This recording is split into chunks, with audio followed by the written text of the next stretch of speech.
Welcome to EMR 504, Social Cultural Literacy Factors in Literacy. Today we're going to, let me get rid of that. Oh, shoot, sorry, I knew that was going to happen. Today we're going to look at this idea of situated practice. Sorry about that. And so we're going to be looking at what situated practice is, and some of our learning goals for today are to look at some key terms for understanding the political power of language and literacy, make distinctions between literary events and what we would call situated practices, and prepare for personal inquiry into literacy books that explore the idea of language and identity and how those are intertwined. Okay, first thing I want to explain is that there is a difference. While literacy, reading, writing, while those are definitely a medium for discourse itself is actually moves beyond what we would consider traditional literacy practices. These are sort of community felt norms, if you will. Most of us belong in multiple discourse communities, but they're ways of being, feeling, acting, thinking, including language of a particular group. So the discourse does not just involve the language. It's also how you behave, how you hold yourself, how you interact with one another, body language, all of those things. It requires communicative competence. There's I remember in the 80s when Japan was such an economic social power, the talking about the different norms between personal space in Asia versus the United States. And they used to have like courses where they would send businessmen out to get some cultural competencies. It is attained through what we call situated practice, meaning that these are not something that are traditionally schooled.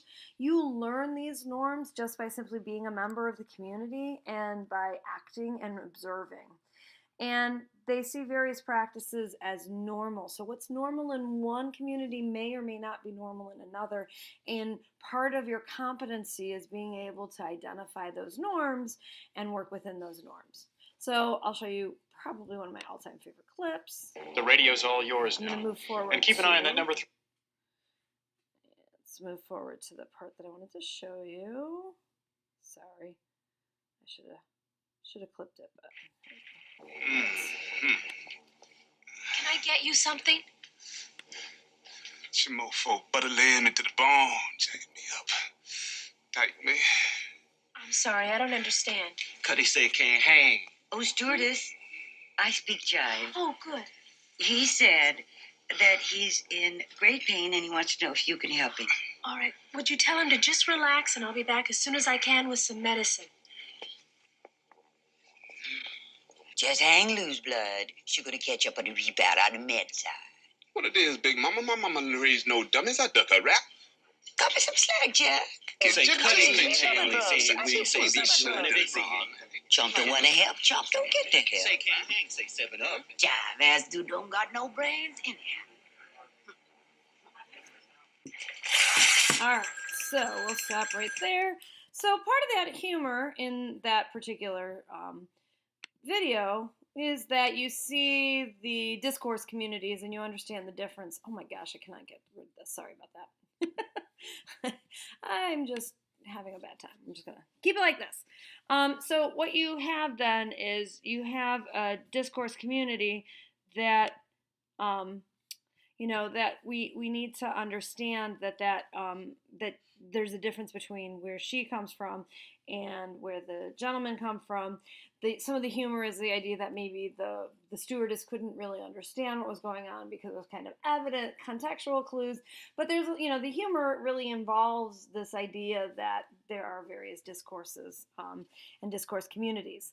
And really what they're talking about in that little clip is this idea of register. Language changes with situations. We don't speak the same way in one situation over another. Even within a classroom, you probably have various registers. You have registers when they're working in peer groups and things are a little bit more casual versus when you're having, strict academic testing or standardized testing. Register really responds. Context can vary significantly. So, something that is appropriate in one context would not be appropriate in another.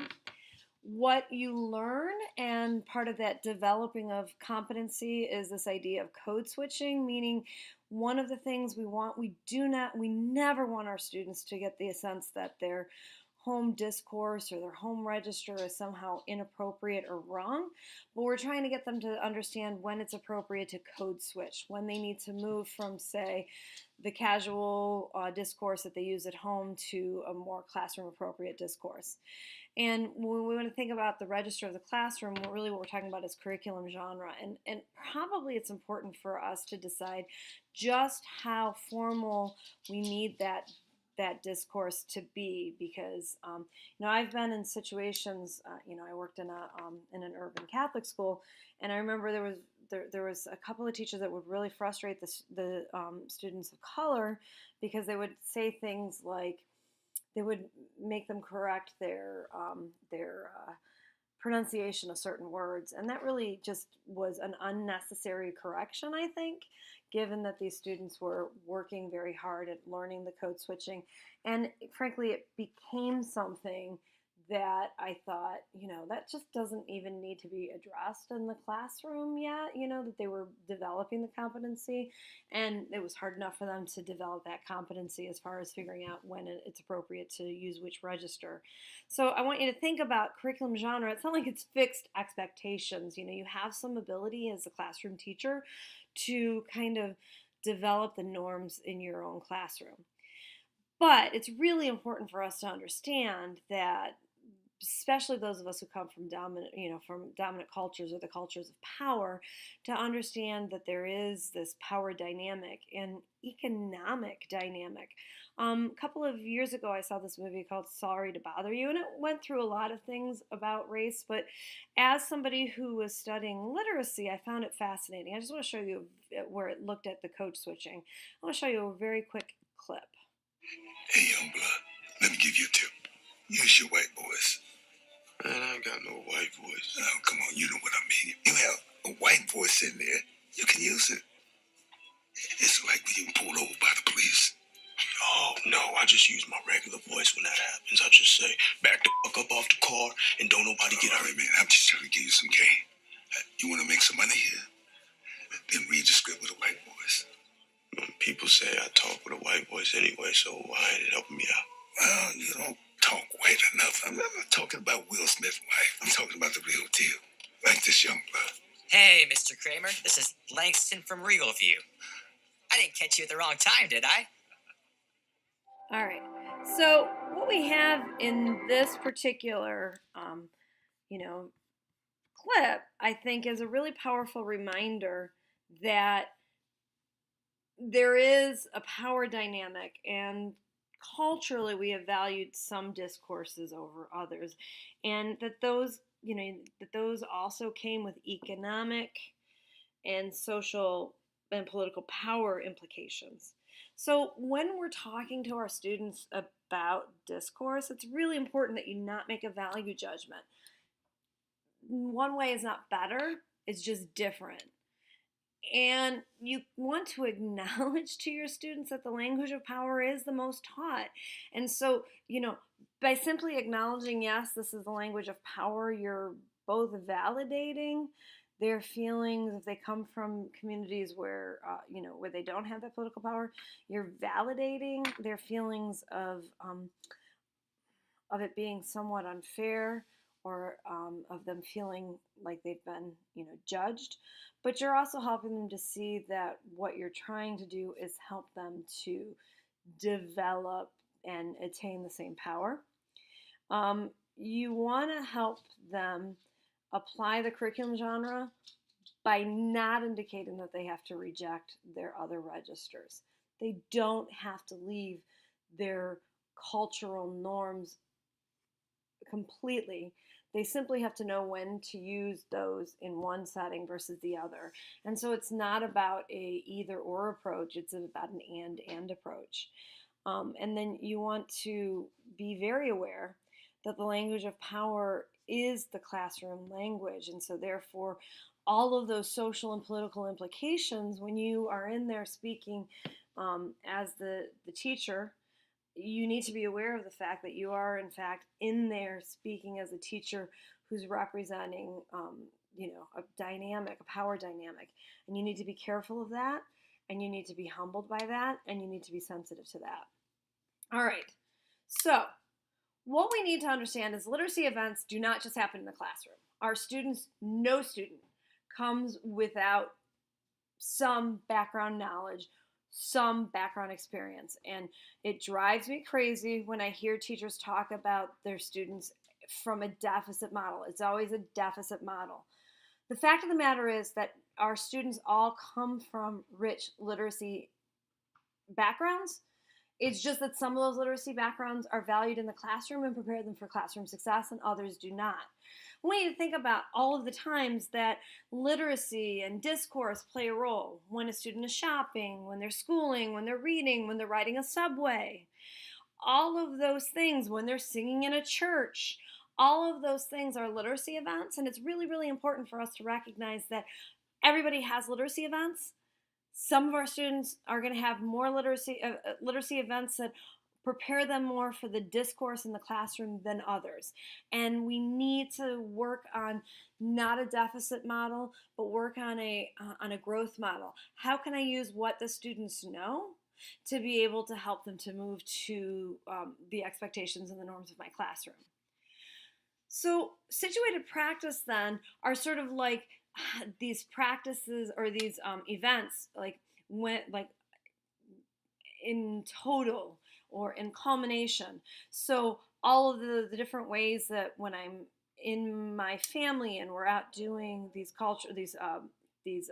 literacy events, what did I start to learn about social behavior, language, values, beliefs, culture, clothing, sort of that umbrella idea. I learned situated practices by experiencing different events, by being part of different events and experiences. All right, so language has a huge role to play in our identity. And that language and that influence that it has on our identity really is a powerful reminder for us as educators that we need to value, just like we want to value our students' identity, that also means then that we have to find ways to value their language and be able to help them to, like I said, it's not an either or, it's an and approach, okay? So what you're going to do for this assignment, sorry about that, what you're going to do for this assignment is you're going to look at a book that has, in its core, the idea is that our students belong to communities, and language is a positive and important part of their identity within those communities. And so I have several, and I'm actually open if you have a different work that you'd like to think, that you've heard about, that you'd like to read, and that you'd like to post to me. I can look to see if it would be appropriate for this assignment. But I have a couple that I want you to think about. The first one is Dana Boyd's It's Complicated, and this is getting a little bit older, but I don't think it matters because she's writing it more looking at the idea of social media in general, not specific platforms. So she started her dissertation, obviously, back in the early 2000s, and then she took it up to, like, I think the era of Twitter and Facebook, but you'll see, we've moved beyond that. We've moved to Snapchat and Instagram and all of that. But basically, what she's done is she's gone out and she has looked at and spoken with teens for a decade's worth of case studies and looked to see how their way of discoursing in social media, how that actually often sort of reflects what we know about adolescence in general, and really is not all that radically different than past experiences. Is just that the medium and sort of the implications of the way that they discourse have changed. Another one that I love, it's a little bit, it's like a foundational text if you are really interested in culturally relevant pedagogy. Shirley Bryce Heath, 1970s, she's a really important voice. And Ways with Words really looks at a community in South Carolina. I think it's South Carolina, one of the Carolinas, North or South Carolina. And in that community, we have really three distinct discourse communities. We have our African American community, the white working class community, and then the middle class to upper class white community. And what she does is she weaves together this beautiful book where you see that all of the children have rich literacy experiences. They just are so different. And depending on which group they're from, those literacy experiences are valued differently in the classroom. Another one that I'm really excited I just added right now, I have so many student or candidates, reading students who work in diverse and just lower socioeconomic school districts. And what I thought this would be interesting, this highly acclaimed book, the author, Christopher Emdin, he is really writing a book here to kind of explain, it really is about culturally relevant pedagogy, but there's so much about language and about valuing the language and about including the language of your students into the classroom in a way that sort of bridges that gap. Just Girls is a little bit older. I want to say it's from the 80s, but I liked it. There hasn't been a work that looks at the social ways that literacy kind of is used to replicate power dynamics, social power dynamics. So Just Girls looks at groups of girls and how they use literacy to kind of establish their identities and their membership in groups. So the note slipping back and forth in classrooms, or the reading of specific magazines, or the taking of, those, now the students probably do it on Reddit, but those quizzes that they used to have in magazines. So it's just a really powerful way to demonstrate that literacy, even though it's central to the classroom, is also central to the social life of many of these girls in the book. The Skin That We Speak is edited by Lisa Delpit, who is, she's a linguistic scholar, and it's powerful. It looks at the way that language and power intersect. It very much looks at race, but it also looks at, I would say it also looks at economic power as well. There's one chapter that is looking at a Appalachian family and the way that they are treated by the mainstream school. And so I think that that's a really powerful one. And that one is interesting because it's got a number of different voices. Most of the other ones, they're written by one person or two authors. This one, each chapter is written by somebody different. And then there's Schools Out, which I found really interesting. It's little case studies, and you can see that this has got a foreword written by Shirley Bryce Heath. So these are two works that are by ethnographers, school ethnographers, academic ethnographers. But in Schools Out, you look at how a number of case studies into how students use literacy outside of the classroom. What they read, maybe the fan fiction that they put out online, things like that. And so the whole idea is to help you to see some of the ways that your students maybe use literacy as part of their social identity outside of the classroom. And maybe at the end, they talk about how you might be able to bring that forward into your classroom. So that's going to be, what you're going to be, if you look on Leo, you'll see due dates and upcoming due dates, and but you have to pick one of these. All of them are available on Amazon. You can get previews, things like that, but really think about which one you want to spend some time on, because I think it's a powerful way for you to deep dive into this idea that culture and identity are really closely tied to language. All right, well, thank you for listening, and hope you all have a good day.